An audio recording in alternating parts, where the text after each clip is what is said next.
Candace is an interesting person. She spent some time as a street kid, one of those troubled youths who kind of got her, together. She's an author, a singer, an educator. She has incredible energy and enthusiasm. She's very subdued this evening, but normally she's quite enthusiastic. She teaches at least 100 women a year through the Surrey College's Nursing Unit Clerk program and sends them off to great careers. She, like many of us, has been happily and unhappily married, happily and unhappily divorced. She's trying to figure it out. She's a mother of 4 children and grandmother of 2. And as you've heard already and figured out, yes, indeed, the host and creator of Unlocking Secrets for Women radio show and this forum, which she hopes to duplicate in various other parts of the province where women perhaps don't always get access to the top-notch medical people that we have here for you tonight, who we're going to introduce to you in a minute. But first, Candace needs to make fun of some of the issues that we're all confronting. So just go for it.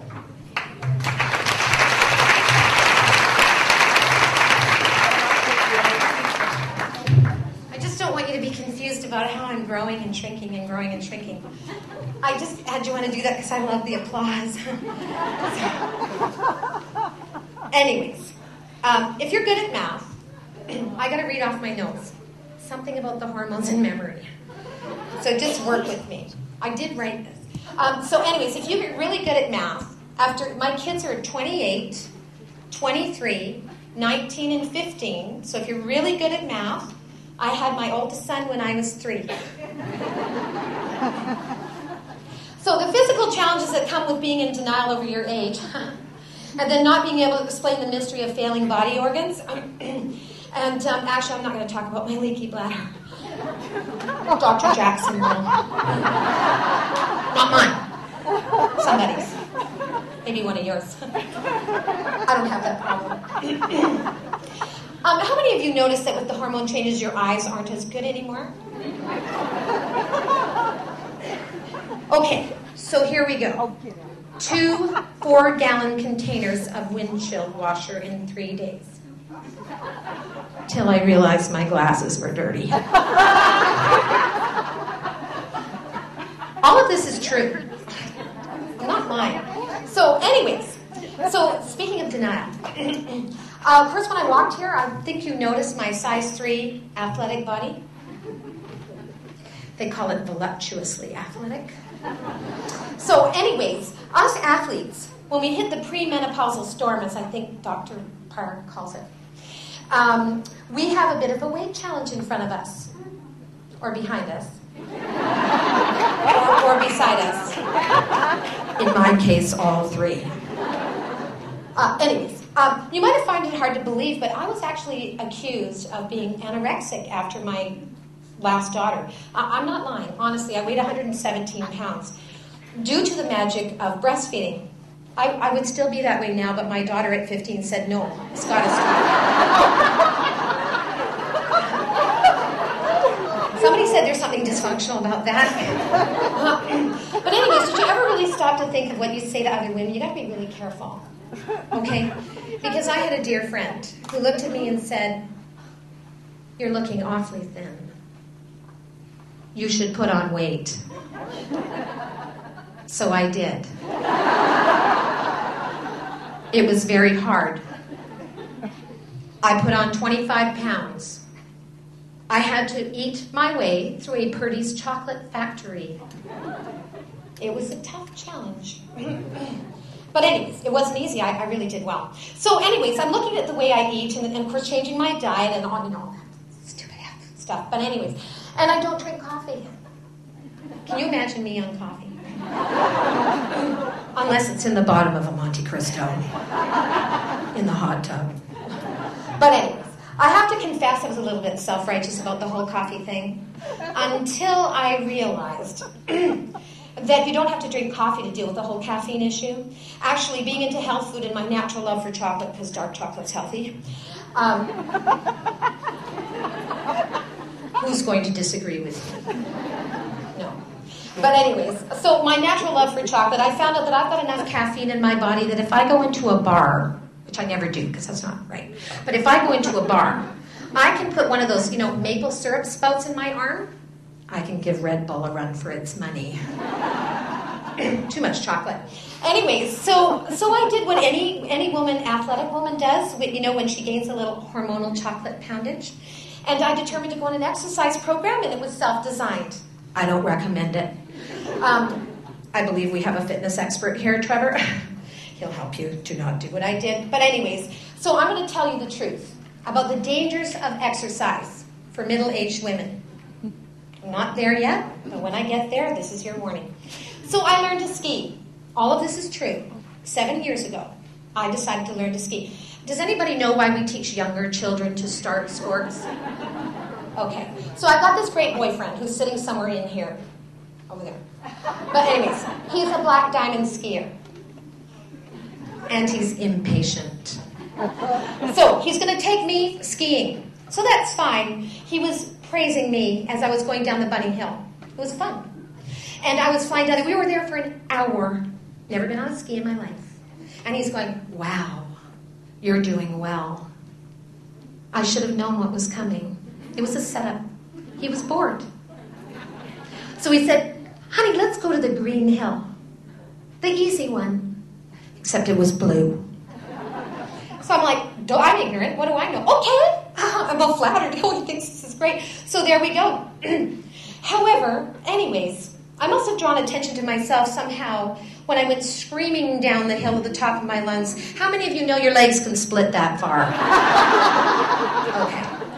So anyways, being the kind person that I am, responsible, and wanting to warn the poor souls at the bottom of the mountain who could hear my screams and was now hovering against the hazard fence, I said, look out! As loud as I could. Okay, actually, I would scream and it would hurt your eardrums, but it was more like a terror. And so they all moved back into the hazard fence, and they're moved out of the way. And one of the things that my boyfriend had said to me was, remember your skate stop if you ever have to stop fast. I did a little figure skating, never was good at the skate stop, but suddenly it came to me. So I was just above the bottom of the hill. This is all true. It's documented. It was in the news. Anyway, so you flip sideways, and big spray of snow. And I thought, well, Candace, this is your moment. So I just sauntered back over like I'd always done this. Said to the people, what's your problem? So we lined up for the chairlift, which I'd also never been on in my life. Got up there, and the attendant turns to my boyfriend and said, drunk people aren't allowed to ski. I don't ski anymore. So I tried running. How many of you run with your animals? Okay. Well, I got a warning for you. Someone told me it was good to exercise with your dog. Gives you some inspiration, so I did. I got this cute little puppy. She's 5 years old. She's in denial like me. So we got these cute little matching exercise outfits because, you know, it sort of helps to make it easier. And the matching water bottles and the running shoes. Anyways, and of course they say, you know, let your dog run behind you because, you know, you don't want him running ahead because, you know, you are the dominant female. And so I'm, you know, getting all ready to run and, well, put her behind me, turned on the treadmill, and she hit the wall.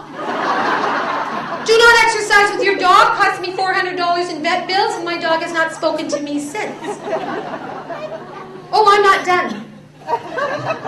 Bike riding. How many of you bike ride?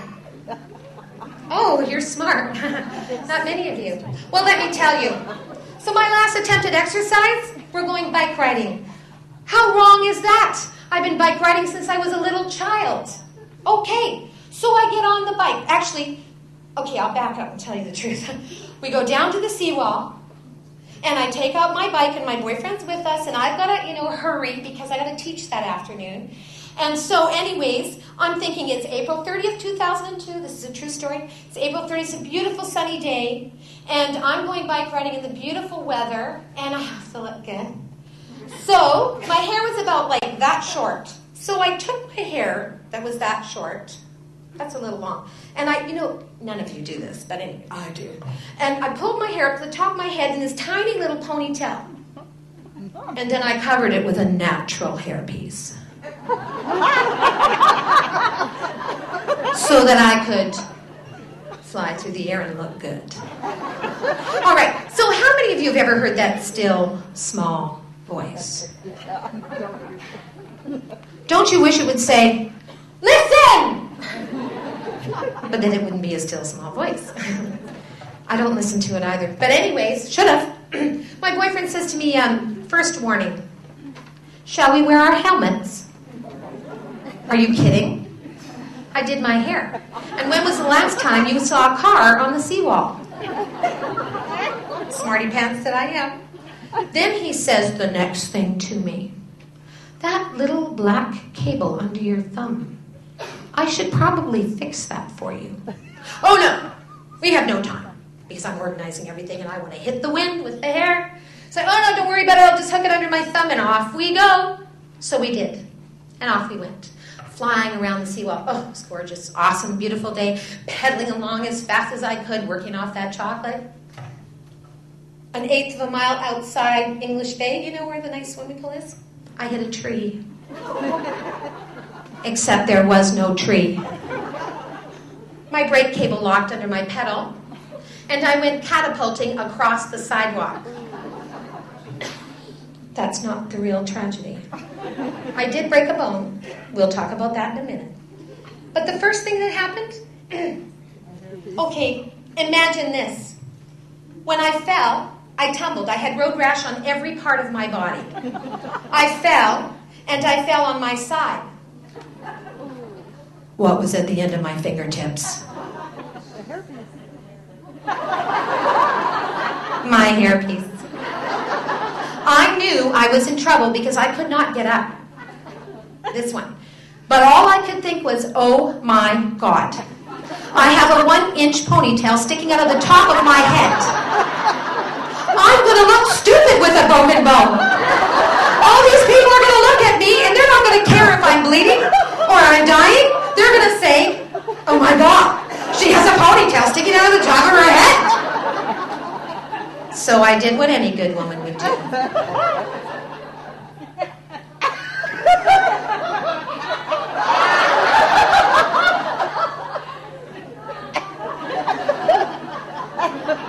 Honey, I think I broke my collarbone. It's a true story. So, actually I've given up exercise. So what I did instead, I've been doing really good. I must have had some, what did I have, Dr. Parson, progesterone or something? Because I can actually remember. But anyways, so the good part is, I did break it. It's still broken now. We don't have a surgeon here, like an orthopedic surgeon. But I did end up going to see a specialist who said, oh, Candace, it's unfortunate. You're going to have surgery. Now, I knew that the day I went into Emerge, because we know everything, but, the doctor didn't want to listen to me. Sorry. Not those guys. Other ones. But anyway, so I got sent to a specialist, the Canucks shoulder specialist. And they said, yes, you're going to have a hip graft. And I said, what does that mean? He said, we're going to have to shave something off your hips. I said, how much? I'm just waiting now. I'm on the wait list. Anyways, all these great doctors are here to tell you the real stuff. I'm just here to make fun of myself. But anyways, whether it's hormones or staying dry, well, jumping on the trampoline. The trick to that is to tell your children you need to freshen your makeup every 5 minutes. My kids are confused. My mom, she's really high maintenance. But anyways, some of you who are sympathetic to my plight would understand that you need to help me and join me in my last and final ode to chocolate. Because clearly that is the only thing I'm going to be able to give up that's going to help me in my plight. So I wrote my own 12-step program. Except it's only 9 steps. I am not giving up Easter, Valentine's, and chocolate for anybody. So if you just join me, here is my personal ode to chocolate. I wrote this one night as I had chocolate smothered over my face and in tears. Wrote from the heart. Oh, chocolate. Dear chocolate. What have you done? You have captured my heart, but you have clearly fattened my bum. Oh, chocolate. Oh, chocolate. How you must know. Each moment with you keeps making me grow. Oh, chocolate, dear chocolate, oh, how I've tried to run from your goodness, but you've hooked me inside. Oh, chocolate, the visions in mind of your flavors of truffles. So many divine. Sorry, a little caught up. Oh, chocolate, to this I confess. My connection with you has been a great test. Oh, chocolate, where dost one go? my dear secret friend, a true love that I've known. Oh, chocolate, a New Year's in place. Must I again bring you with you smudged on my face? Oh, chocolate, it's time I now find the courage to say goodbye to you one last time. Oh, chocolate, dear, dear chocolate, my one wish would be that when you leave for the last time, you'll take all my fat, please. Thank you.